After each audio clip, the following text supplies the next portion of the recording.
குருஜி, இன்னைக்கான டாபிக் என்ன அப்படின்னா, கேலண்டர்லாம் நம்ம யூஸ்வலாக பார்க்கும்போது அதில் கரணம் அப்படின்னு இருக்கும். வாய் வார்த்தைகளில் சொல்லும்போது கூட ஒரு சில பேர் பயன்படுத்துவாங்க, கரணம் தப்பினால் மரணம் அப்படின்பாங்க. சில மந்திரங்களில் கூட சுபயோக சுபகரண அப்படிலாம் வரும். இந்த கரணம் அப்படின்னு என்ன? இந்த கரணத்தால் மக்களுக்கு என்ன நன்மை? அதுல பாத்தீங்கன்னா பஞ்ச அங்கங்களும் பஞ்ச பூதங்கள், இதுதான் பஞ்சாங்கம் அப்படின்னு சொல்றோம். இந்த பஞ்சாங்கத்தில் ஒரு அங்கமாக இருப்பதுதான் கரணம். நிலபூதம் சரியாக இல்லாதவர்கள் பூமி வாழ்க்கையில பெரும்பாலும் நன்மையை அனுபவிக்கக்கூடிய வாய்ப்புகள் என்பது மிக மிக குறைவு அப்படின்றதுதான் யதார்த்தமான ஒரு உண்மை. எப்பொழுதெல்லாம் நம்ம மனசுல புலம்பல்களும் சோதனைகளும் ஏண்டா பிறந்திருக்கிறோம், ஏண்டா வாழ்ந்துகிட்டு இருக்கிறோம் அப்படின்ற ஒரு கவலை இருக்குன்னா, அவர்கள் இந்த கரணநாதனுக்குரிய தெய்வங்களை விளக்கேற்றி அவர்களுடைய மூலமந்திரத்தை சொல்லி அந்த நாளை தொடங்க மிகப்பெரிய வெற்றி உண்டு.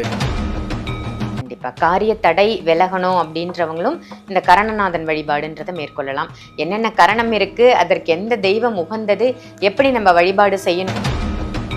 ஆன்மீக பரிகார நேயர்கள் அனைவருக்கும் அன்பான வணக்கங்கள். இன்னைக்கு நம்ம யாரை சந்திக்க வந்திருக்கோம் அப்படின்னு பாத்தீங்கன்னா, அஸ்ட்ராலஜர், பிரணவ வாஸ்து நிபுணர் சிவகு சதீசீலன் குருஜியை தான் சந்திக்க வந்திருக்கோம். வணக்கம் குருஜி. ஸ்ரீ குருப்பியோ நமஹா, ஸ்ரீ மாத்ரே நமஹா, ஓம் அகத்தீசாயி நமஹா. இறையடியார்கள் அனைவருக்கும் அன்பான வணக்கங்கள். வணக்கம்மா, எப்படி இருக்கீங்க? நல்லா இருக்கேன், ரொம்ப சிறப்பு. குருஜி, இன்னைக்கான டாபிக் என்ன அப்படின்னா, கேலண்டர்லாம் நம்ம யூஸ்வலா பார்க்கும்போது அதுல கரணம் அப்படின்னு இருக்கும். வாய் வார்த்தைகள்ல சொல்லும்போது கூட ஒரு சில பேர் பயன்படுத்துவாங்க, கரணம் தப்பினால் மரணம் அப்படின்பாங்க. சில மந்திரங்கள்ல கூட சுபயோக சுபகரண அப்படிலாம் வரும். இந்த கரணம் அப்படின்னு என்ன? இந்த கரணத்தால மக்களுக்கு என்ன நன்மை? பூமி வாழ்க்கையில எல்லா விஷயத்துக்குமே பஞ்சபூதத்தை அடிப்படையாக கொண்ட நடைமுறை தான் சாஸ்திர சம்பிரதாயங்கள்ல பின்பற்றப்படுது. அதுல பாத்தீங்கன்னா பஞ்ச அங்கங்களும் பஞ்ச பூதங்கள், இதுதான் பஞ்சாங்கம் அப்படின்னு சொல்றோம். இந்த பஞ்சாங்கத்தில் ஒரு அங்கமாக இருப்பதுதான் கரணம். இதுல பஞ்சபூதத்தில் இந்த கரணம் எந்த பூத தத்துவத்தை உடையது அப்படின்னு நம்ம எடுத்து பார்த்தோம்னா நிலபூத தன்மையை கொண்டது.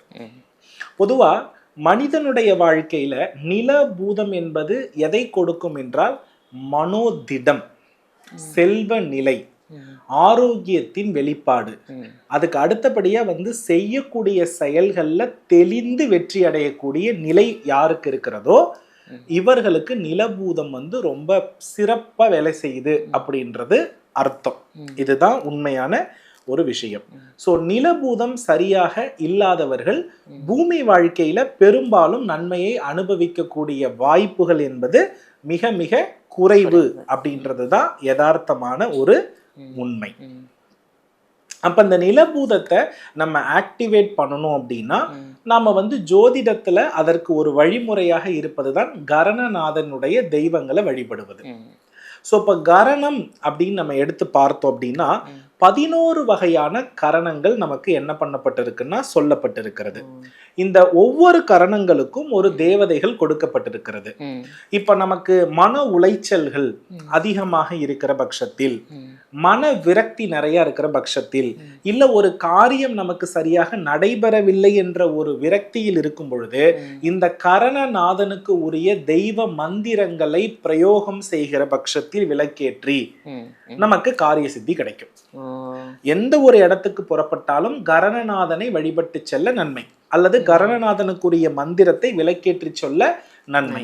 அதுல விளக்கேற்றதுன்றது மண் தீபத்துல நெய் ஊற்றி வழிபாடு செய்யறது ரொம்ப ரொம்ப நல்லது. அதுல முதல் கரணம் அப்படின்னு பார்த்தோம்னா பவத் கரணம். இந்த பவகரணத்தினுடைய அதிதேவதை யார் அப்படின்னா இந்திரன். சோ இந்திரனை நாம மந்திரத்தின் மூலம் விளக்கில் ஆவாகனம் செய்து வழிபட்டு அன்றைய நாளை தொடங்கினால் நல்ல பலன் இருக்கும். அடுத்து இரண்டாவது கரணம் பாலவ கரணம். இந்த கரணத்தினுடைய தேவதை யார் அப்படின்னு பார்த்தோம்னா பிரம்மன். சோ பாலவ கரணத்தில் பிறந்தவர்கள் பிரம்மதேவனை வழிபட நன்மை கிடைக்கும். மூன்றாவது கரணம் பாத்தீங்கன்னா கௌளவ கரணம். இந்த கரணத்தினுடைய தெய்வமாக சூரிய பகவான் வருகிறார். சூரிய பகவான் நமக்கு ஆட்டோமேட்டிக்கலி என்ன பண்ணுவார்னா காலை எழுந்த உடனே தரிசனம் கொடுப்பார். சோ அந்த ஒரு வழிபாடும் அவருக்கு நன்மை கொடுக்கும். அதுக்கு அடுத்தபடியா நான்காவது கரணம் தைத்துளை கரணம். இந்த தைத்துளை கரணத்தில் பிறந்தவர்கள் அத்தனை பேருமே முன்னோர்கள், வீட்டுல வந்து தாத்தா பாட்டி படம் இருக்கும் இல்லையா, அவர்களுக்கு ஒரு ஊதுபத்தி, விளக்கே இல்ல ஊதுபத்தி மட்டும் ஏற்றி வைத்து செல்லும் காரியம் சிறப்பா இருக்கணும்னு வேண்டி புறப்பட்டா நல்ல பலன் இருக்கும். அதுக்கு அடுத்தபடியா வந்து பாத்தீங்கன்னா கரஜை கரணம். இந்த கரணத்திற்கு வந்து பாத்தீங்கன்னா பூமி நாச்சியார், பூமி தேவி, பூமாதேவியினுடைய மந்திரங்கள் இருக்கு இல்லையா, அதை ஒரு தீபம் ஏற்றி சொல்லுவது நல்லது. அதுக்கு அடுத்தபடியா வந்து பாத்தீங்கன்னா வனஜை கரணம் அப்படின்னு ஒரு கரணம் இருக்கு. இந்த கரணத்திற்கு வந்து ஸ்ரீதேவி, ஸ்ரீதேவினா யார், பூதேவி ஸ்ரீதேவின்னு கேள்விப்படுவோம் இல்லையா, இந்த ஸ்ரீதேவி மகாலட்சுமிக்குரிய அம்சமாக உடையவள். அவங்கள தீபம் ஏற்றி வழிபட்டாலே போதுமானது. அதுக்கு அடுத்தபடியா வந்து பாத்தீங்க அப்படின்னா பத்திரை கரணம். இதற்கு வந்து யமதர்மராஜர்.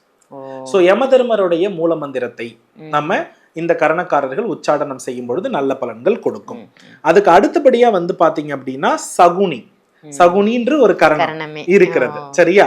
இந்த கரணத்தில் பிறந்தவர்கள் விஷ்ணு பரமாத்மாவை வழிபாடு செய்வது நன்று. அதுக்கு அடுத்தபடியா வந்து பாத்தீங்கன்னா சதுஷ்பாதம் அப்படின்ற ஒரு கரணம். இந்த கரணத்தில் பிறந்தவர்கள் ருத்ரனுடைய மந்திரத்தை ஜபிப்பது நன்று. ருத்ரனுடைய காயத்ரி மந்திரங்கள் சொல்வது நல்ல பலனை கொடுக்கும். அதுக்கு அடுத்தபடியா வந்து பாத்தீங்கன்னா நாகவம் அப்படின்ற ஒரு கரணம் இருக்கிறது. இதற்கு ஆதிசேஷனை வழிபடலாம் அல்லது சர்ப்பம் தொடர்புடைய மந்திரங்களை சொல்லி வழிபடலாம். இறுதியாக வந்து பாத்தீங்கன்னா கிம்ஸ்துக்னம் அப்படின்னு ஒரு கரணம் இருக்கிறது. இந்த கரணம் வந்து பாத்தீங்கன்னா வாயு பகவான். இந்த வாயு பகவானுடைய மூல மந்திரத்தை தீபமேற்றி சொல்லும் பொழுது நிலத்தத்துவம் இவங்களுக்கு எல்லாம் பேலன்ஸ் ஆயிடும். எப்பொழுதெல்லாம் நம்ம மனசுல புலம்பல்களும் சோதனைகளும் ஏண்டா பிறந்திருக்கிறோம், ஏண்டா வாழ்ந்துகிட்டு இருக்கிறோம் அப்படின்ற ஒரு கவலை இருக்குன்னா அவர்கள் இந்த கரணநாதனுக்குரிய தெய்வங்களை விலக்கேற்றி அவர்களுடைய மூல மந்திரத்தை சொல்லி அந்த நாளை தொடங்க மிகப்பெரிய வெற்றி உண்டு. ஆகையினால் வந்து பாத்தீங்கன்னா இதை நம்ம சிறப்பா செயல்படுத்தினாலே நல்ல மாற்றங்கள் உறுதியாக இருக்கும். பொதுவா ஒரு காரிய வெற்றிகள் ஏற்படுவதற்கு கரணநாதன் வழிபாடு சிறப்பு. நான் ஒரு இடத்துக்கு போறேன், இப்ப சந்திராஷ்டம தினம் கூட இருக்கு, மனம் ரொம்ப அவதிப்படும்னு சொல்லுவாங்க, அதுக்கு கரணநாதன் வழிபாடே ஒரு தீர்வை கொடுக்கும்.